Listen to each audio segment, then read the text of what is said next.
Olá, seja bem-vindo ao canal e hoje estaremos falando um pouquinho sobre o governo do Juscelino Kubitschek, né? Como aí uma forma de você entender aquilo que nós vamos chamar no futuro de ditadura militar, alguns chamam de regime militar, né? Não importa, não o período em que os militares estiveram na gerência do país, tá ok? Então, quando falaremos do Juscelino Kubitschek, desse governo, a ideia é você entender por que se chegou aí aquilo que nós chamamos de regime militar. Você vem comigo? Então vamos lá. Bom, a primeira coisa, né, é você conhecer a proposta do Juscelino. Está aí o Juscelino Kubitschek, né? Ele tinha uma proposta bem avançada para o país, né? Ele queria tirar o país do subdesenvolvimento e levar o país ao desenvolvimento, né?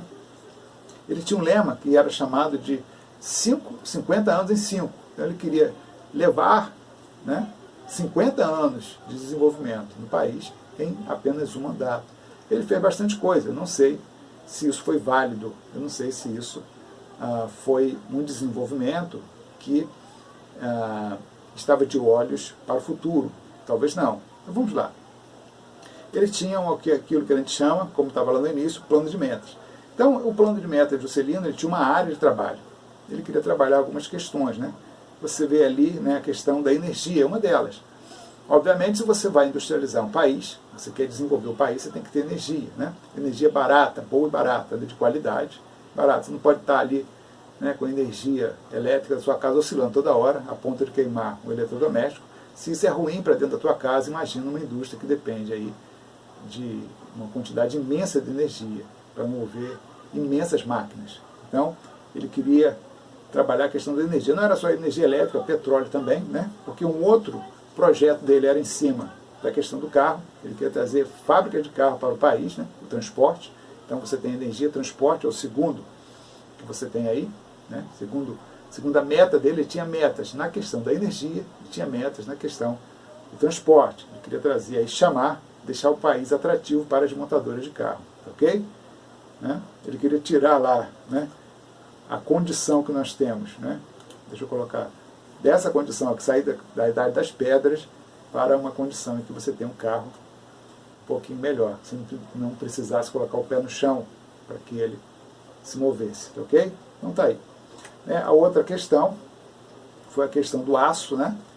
Você vai ter aí a formação da siderúrgica, porque se você tiver energia, né, quiser fazer uma fábrica de carro, trazer uma fábrica de carro para o país, você vai precisar de produção de aço, porque o carro, obviamente, depende disso. Então tá aí, ele queria aí trazer aí, montar uma siderúrgica no país. Ele conseguiu, tá ali, né? A CSN, né? Companhia Siderúrgica Nacional, né? Foi feito nessa época aí, em que ele começa a produzir aço e está até aí, né? Você tem aí essa produção aí, muito boa até, digamos assim, né? De aço. Você nunca viu falar problema na produção de aço. A gente vê muitos problemas na produção de petróleo, por isso o preço está subindo a todo momento. Mas o aço do Brasil, né, o que deixa o aço caro é questão fiscal, não é a produção, tá ok? Então vamos continuar aqui, né? Ele tinha aí projetos também para a área da agricultura. Então esse é um problema, né, que ele iria enfrentar se ele não encarasse de frente. Por quê? Se você precisa industrializar o país, se você precisa trazer trabalhadores para os centros urbanos, aonde estão as fábricas, você vai precisar também trazer o alimento para ele. Então você tem que mexer na produção, né, e no transporte. A gente já falou que ele estava mexendo no transporte, para que o alimento pudesse ser produzido em grande escala e ser trazido para a cidade a preços acessíveis para aquele que foi trabalhar nas cidades. Então tá, ele tinha que fazer isso. Ele tinha que sair de uma produção, não sei se você está vendo aqui, ó, é uma produção, né, bem rudimentar, em que a pessoa trabalhava lá a terra, né, de forma manualmente, para uma produção, né, com a utilização de máquinas que faz o trabalho de 20 homens, né, em um tempo bem mais curto do que eles fazem. Então está aqui, né, a ideia é essa, né, mecanizar a agricultura. Ele pensou nisso também. Uma outra coisa que ele vai trabalhar é a questão da educação. Obviamente, você está trazendo empresas para cá de alta tecnologia e você precisa de formação técnica, pelo menos, habilitada para trabalhar, para operar essas máquinas, por exemplo, de uma montadora de carro. Então não adianta você pegar um cara que estava com uma enxada na mão mal sabe ler e escrever, jogar ele dentro de uma fábrica e falou, faz aí, né? Faz uma solda perfeita aqui. Não tem como, não é? Obviamente que ele não vai conseguir fazer isso. E ele investiu também em educação, né? Teve lá o seu investimento em educação. Não foi de grande projeção, mas pelo menos ele tentou, tá ok? E outra meta aí que você pode ver é a construção de Brasília. Essa foi uma das metas, né? Construção da sede do governo, uma cidade inteira, não era só a sede. Ela começou também na gestão Juscelino.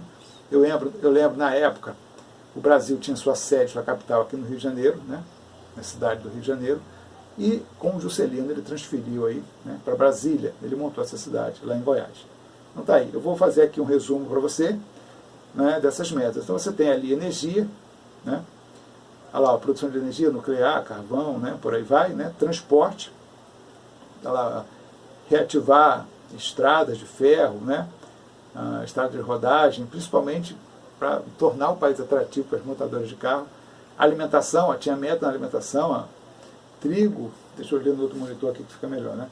Trigo, armazéns, silos, né? Silos é um local de você armazenar trigo, né? Armazenar grãos, né? Celulose, não, é no outro, estou lendo no lugar errado ali. Matadouros, e por aí vai. Então você vê aí, eu vou deixar esse quadro um tempo aí, se você quiser você dá uma paradinha nele, né? Para você ler aí com calma, né? Tem lá a questão da indústria de base, né? Que é a produção de aço, alumínio, também havia essa intenção de você ter aí uma produção na parte de aço, como eu falei, educação, tá lá, ó, melhorar a educação e implantar curso técnico, lembra disso que eu falei? Questão formação técnica para o cara trabalhar nas fábricas, né?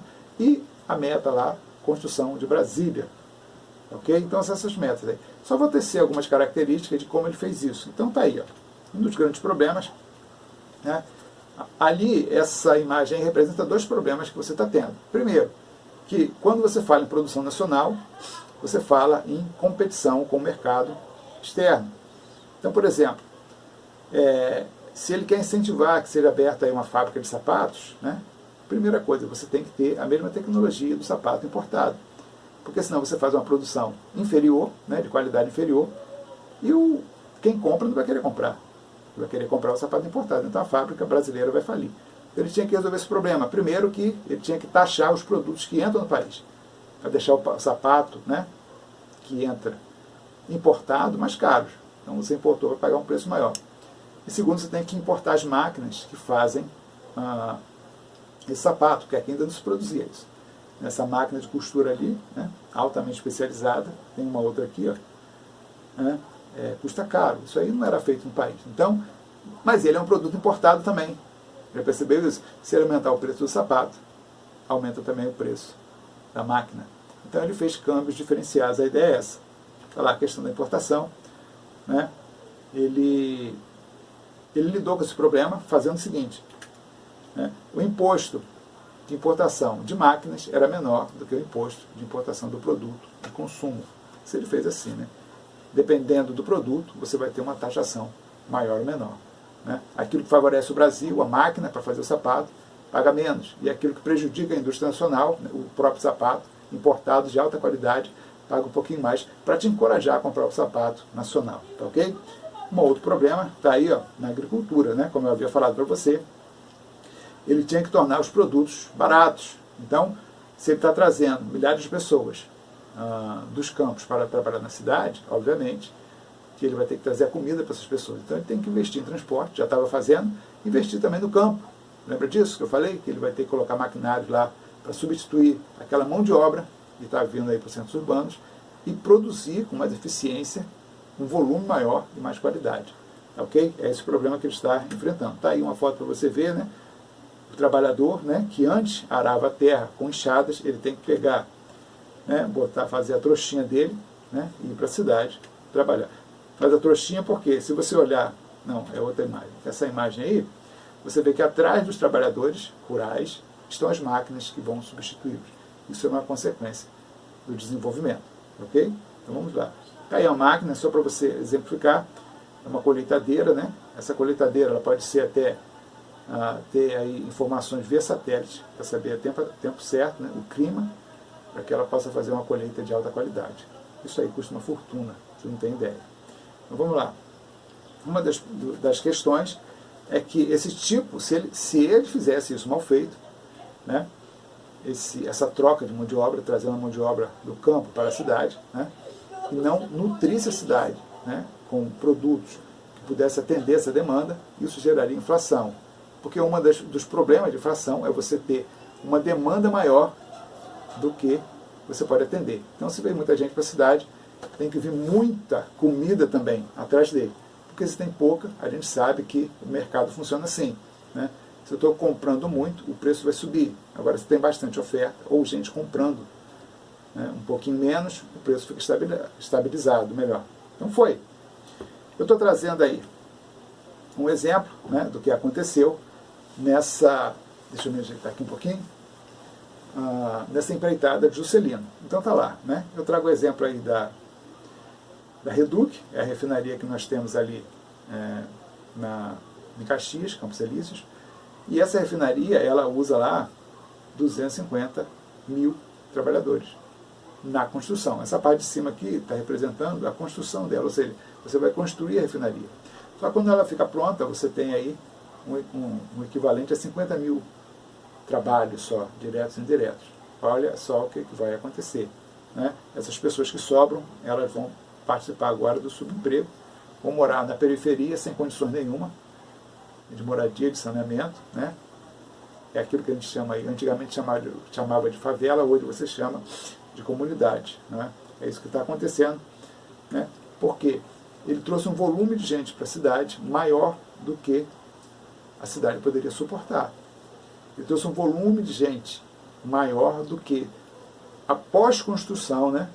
Quando acabar aquele período de construção, né, de indústrias, usinas, ia sobrar gente. Ele não pensou nisso. Então os centros urbanos ficaram abarrotados de pessoas, porém não havia não havia emprego suficiente para nutri-los. Olha só o problema.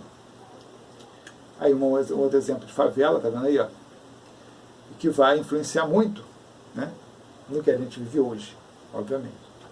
Olha lá, essa é a Avenida Brasil, a gente vê que o entorno da Avenida Brasil ali é cheio de gente, né?